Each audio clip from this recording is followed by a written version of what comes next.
Sementara itu, pendangkalan sungai usai musim hujan membuat Dinas Pekerjaan Umum dan Penataan Ruang PUPR Karangasem akan melakukan normalisasi. Menyasar sungai yang berada di area vital, sejumlah sungai yang dinormalisasi berada di Kecamatan Abang dan Kubu. Kabid Sumber Daya Air PUPR Karangasem Ade Wiguna mengungkapkan sungai yang dinormalisasi diantaranya di Kecamatan Kubu ada Tukat Batu Niti, Belong, Huhu Bendung Kaleran, Dalam Hulu Desa, Sayong, dan Tukat Wates. Sementara sungai di Kecamatan Abang ada Tukat Sehe yang berada di Desa Purwakerti. Dari total sungai tersebut, Wiguna menuturkan menganggarkan dana total 1.250 miliar yang bersumber dari APBD Kabupaten Karangasem tahun 2021. Tiap sungai dianggarkan 100 hingga 200 juta rupiah.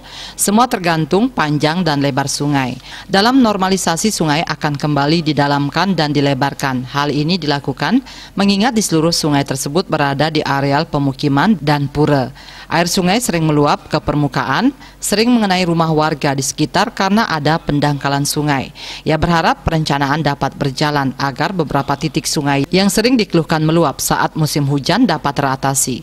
Yunda Denpos melaporkan.